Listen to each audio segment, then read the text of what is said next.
નમસ્તે વિદ્યાર્થી મિત્રો, આજે વાત કરીશું ધોરણ 7 અને વિષય વિજ્ઞાનના ચેપ્ટર નંબર 2 પ્રાણીઓની અંદર પોષણ સંપૂર્ણ સ્વધ્યાયન પોથીનું સોલ્યુશન મેળવીશું. એ પહેલા ચેનલની અંદર પ્રથમ વખત આવ્યા છો તો ચેનલને ખાસ સબસ્ક્રાઇબ કરી દેવી. પ્રશ્ન નંબર 1, નીચે આપેલા જે પ્રશ્નો છે તેના માટે સાચો વિકલ્પ પસંદ કરી ક્રમ જે છે તેનો આપણે બોક્સમાં લખીશું.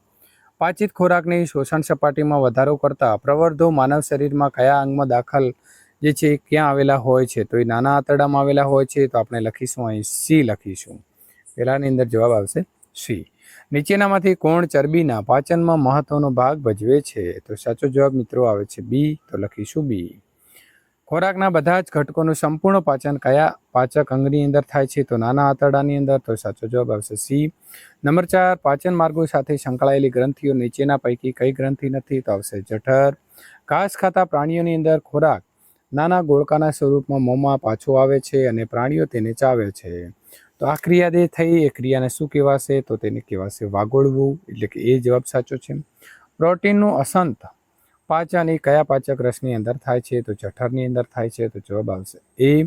ખાલી જગ્યા પૂરો. તો કોષોમાં ગ્લુકોઝ ઓક્સિજનની મદદથી તૂટી કાર્બન ડાયોક્સાઇડ, પાણી અને શક્તિ છૂટી પડે છે. ચાવેલી રોટલીની અંદર સ્ટાર્ચનું અસંત પાચન લાળ દ્વારા થાય છે. નાના આંતરડામાંથી અપાચિત અને વણ શોષાય ખોરાક જે છે તે મોટા આંતરડામાં જાય છે. શ્લેષમ જઠરની દિવાલને રક્ષણ આપે છે. અમીબાને હલનચલન અને ખોરાક પકડવાની અંદર કૂટપાત અથવા તો ખોટા પગ જે છે તે મદદ કરે છે. મને ઓળખો, હું આશરે 1.5 મીટર લાંબુ પાચન અંગ છું, તો મોટું આંતરડું. મારામાં સ્વાંગીકરણની પ્રક્રિયા થાય છે, તો નાનું આંતરડું. હું અમીબામાં આવેલા આંગળી જેવા પ્રવર્તો છું, તો આવશે કૂટપાદ અથવા તો ખોટા પગ. હું પાચન માર્ગનો સૌથી પહોળો ભાગ છું, તો જઠર. હું કાર્બોદિત ચરબી અને પ્રોટીનનું પાચન કરું છું, તો નાનું આંતરડું.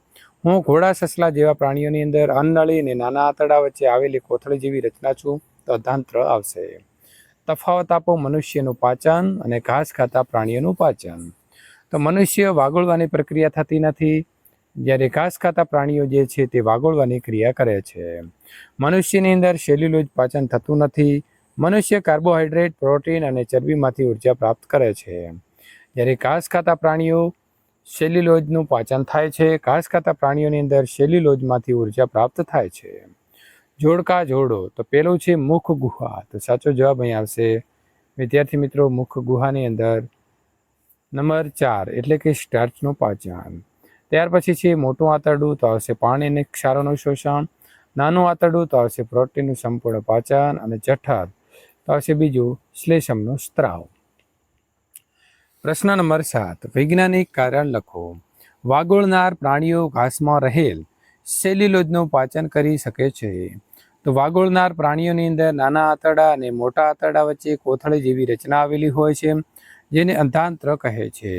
અહીં સેલ્યુલોઝનું પાચન કરતા બેક્ટેરિયા આવેલા હોય છે, તેથી વાગોળનાર પ્રાણીઓ ઘાસમાં રહેલા સેલ્યુલોઝનું પચાવી શકે છે. આપણે ખોરાક ખૂબ ચાવીને ખાવો જોઈએ.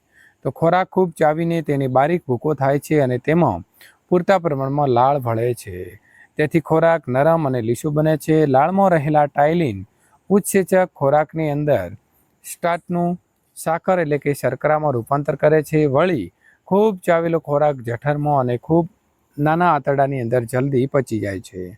આમ ખોરાકનું પાચન સરળતાથી થાય તે માટે ખોરાકને ખૂબ ચાવીને ખાવો જોઈએ. નંબર 3, જઠરની અંદર હાઇડ્રોક્લોરિક એસિડનો સ્ત્રાવ થતો હોવા છતાં જઠરની અંદરની દિવાલને નુકસાન થતું નથી. તો જઠરની અંદરની દિવાલ ઉપર જાડું શ્લેષમ સ્તર હોય છે, જેમાં બાયોકાર્બોનેટ પડેલું હોય છે. આ શ્લેષમ એસિડ અને પાચક ઉત્સેકોને દિવાલના સીધા સંપર્કમાં આવતા અટકાવે છે, જ્યારે બાયોકાર્બોનેટ એસિડને તટસ્થ બનાવે છે. આ ઉપરાંત જઠરના કોષો ખૂબ જ ઝડપથી નવીનીકરણ પામે છે, જેથી નુકસાન પામેલા કોષોની જગ્યાએ તરત જ નવા સ્વચ્છ કોષો આવી જાય છે. મનુષ્ય સેલ્યુલોઝનું પાચન કરી શકતા નથી. તો મનુષ્યની અંદર શરીરમાં નાના આંતરડા અને મોટા આંતરડાની વચ્ચે કોથળી જેવી રચના આવેલી નથી, જેને અધાંત્ર કહે છે. માટે સેલ્યુલોઝનું પાચન કરવા માટે બેક્ટેરિયા પણ આવેલા હોતા નથી, જેથી મનુષ્ય સેલ્યુલોઝનું પાચન કરી શકતો નથી. અમીબાની આકૃતિ દોરી નામ નિર્દેશન કરો. અહીં કોષ કેન્દ્ર છે, ખોટા પગ, ખોરાકનો કણ જેને આપણે અંતઃગ્રહણ કહીશું, અન્નધાની જેને ખોરાકની રાજધાની કહેવામાં આવે છે, અને તે જેલો કચરો. આકૃતિની અંદર દર્શાવેલા દાંતના પ્રકાર. તો પહેલા દાંત એ મોટી દાંત, અગ્રદાંત, રાક્ષી અને છેદક દાંતો આવેલા છે. મનુષ્યની અંદર જુદા જુદા પ્રકારના દાંત જુદા જુદા કાર્ય કરવા માટે વપરાય છે. દાંતની કુલ સંખ્યા 32 છે, જેમાં કાપવાનો એટલે કે છેદક દાંત 8, ચીરવાના એટલે કે રાણી દાંત જેને આપણે કહીએ છીએ, ચાવવા અને દળવા માટે અગ્ર નાની દાઢ અને 8 આવેલી હોય છે, અને મોટી દાઢ 12 હોય છે. મનુષ્યના પાચન તંત્રની આકૃતિ દોરી નામ નિર્દેશન કરવાનું છે. તો મુખ ગુહા, લાળ ગ્રંથિ, અન્નનળી, યકૃત, જઠર, પિત્તાશય, સ્વાદુપિંડ, નાનું આંતરડું, મોટું આંતરડું, મળાશય અને મળદ્વાર આવેલા હોય છે. અમીબાના ખોરાક ગ્રહણ અને પાચન વિશેની સમજૂતી આપણે અહીં આપવાની રહેશે. તો અમીબા તળાવના પાણીમાં રહેતું સૂક્ષ્મ એક કોષી સજીવ છે. તે કેટલાક સૂક્ષ્મ જીવોને ખોરાક તરીકે આરોગે છે. જ્યારે તેને ખોરાકનો આભાસ થાય ત્યારે તે આંગળી જેવા પ્રવર્ધો બહાર કાઢે છે. તેને ખોટા પગ પણ કહેવાય છે. તે તેના ખોટા પગને ખોરાકની ફરતે ફેલાવે છે અને ખોરાકને પોતાના કોષ દ્વારા અન્નધાનીની અંદર સમાવે છે. અન્નધાનીની અંદર પાચક રસો તે ખોરાક ઉપર કાર્ય કરે છે અને તેને સરળ પદાર્થમાં ફેરવે છે. આ રીતે તે ખોરાકનું પાચન કરે છે અને ધીરે ધીરે પાચિત ખોરાક શોષણ પામે છે. ઘાસ ખાતા પ્રાણીઓની પાચનની ક્રિયા સમજાવો. તો ગાય, ભેંસ કે બીજા ઘાસ ખાનાર પ્રાણીઓ જ્યારે ઘાસ ચરે છે ત્યારે ઘાસ ખાઈ ખૂબ જ ઝડપથી ગળી જાય છે. આ ખોરાક જઠરનો એક ભાગ જેને આમાશય કહે છે તેમાં જાય છે. આમાશયમાં હાજર રહેલા બેક્ટેરિયા સેલ્યુલોઝમાં પાચનની અંદર મદદ કરે છે, જેમાં ખોરાક અર્ધપાચિત હોય છે, જેને વાગોળનારી કહે છે અથવા તો વાગોળ કહેવામાં આવે છે. જ્યારે પ્રાણી આરામથી બેઠું હોય ત્યારે તે વાગોળ એટલે કે કડ નાના ગોળકોનો સ્વરૂપમાં મોંમાં પાછા લાવે છે. પાણી તેને બરાબર ચાવે છે. તો પ્રાણી તેને બરાબર ચાવી લે અને આ પ્રક્રિયાને આપણે કહીશું વાગોળવું, અને આવા પ્રાણીઓને વાગોળનાર પ્રાણીઓ કહેવાય છે. પ્રશ્ન નંબર 13, પાચનની વ્યાખ્યા લખો અને સમજાવો. તો વ્યાખ્યા છે કે શરીરમાં ખોરાક દ્વારા લીધેલા જટિલ ઘટકોનું સરળ સ્વરૂપમાં રૂપાંતર થવાની પ્રક્રિયાને આપણે પાચન કહીશું. સૌપ્રથમ મુખમાં ખોરાકને દાંત વડે ચાવવામાં આવે છે અને લાળ સાથે ભેળવવામાં આવે છે. ત્યારબાદ ખોરાક અન્નનળી દ્વારા જઠરમાં પહોંચે છે. જઠરમાંથી અર્ધપાચિત ખોરાક નાના આંતરડામાં પ્રવેશે છે. અહીં યકૃતમાંથી આવતો પિત્તરસ ચરબીનું પાચન કરે છે, જ્યારે સ્વાદુપિંડમાંથી આવતો સ્વાદુનો રસ કાર્બોહાઈડ્રેટ, પ્રોટીન અને ચરબીનું સંપૂર્ણ પાચન કરે છે. નાના આંતરડાની દિવાલમાંથી પણ સ્ત્રાવતા ઉત્સેચકો જે છે તે પાચન પૂર્ણ કરવામાં મદદરૂપ બને છે. છેલ્લે અપાચિત ખોરાક મોટા આંતરડામાં જાય છે, જ્યાં પાણી અને કેટલાક ખનિજોનું શોષણ થાય છે અને બાકીનો કચરો મળદ્વાર મારફતે મળ સ્વરૂપે શરીરમાંથી બહાર નીકળે છે. આપણા શરીરની સૌથી મોટી ગ્રંથિનું નામ આપી તેનું કાર્ય. તો આપણા શરીરની સૌથી મોટી ગ્રંથિ છે યકૃત. તે જઠરની જમણી બાજુએ ઉપરના ભાગે આવેલા ગ્રંથિ છે. શરીરનો સૌથી મોટી ગ્રંથિ. તે લાલાશ પડતા બદામી રંગની હોય છે. તે પિત્ત રસનો સ્ત્રાવ કરે છે, જે પિત્તાશય નામની યકૃતની નીચે આવેલી કોથળીમાં સંગ્રહ થાય છે. પિત્ત રસ નાના આંતરડાની ચરબીના પાચન માટે ખૂબ મદદરૂપ નીવડે છે. કાર્બોદિત છે, શામાં રૂપાંતર થશે? તો ગ્લુકોઝમાં. ચરબી તો ફેટી એસિડ. પ્રોટીન તો એમિનો એસિડ. ત્યાર પછી ટૂંકનો આપણે અહીં લખવાની છે સહાયક પાચક ગ્રંથિઓ.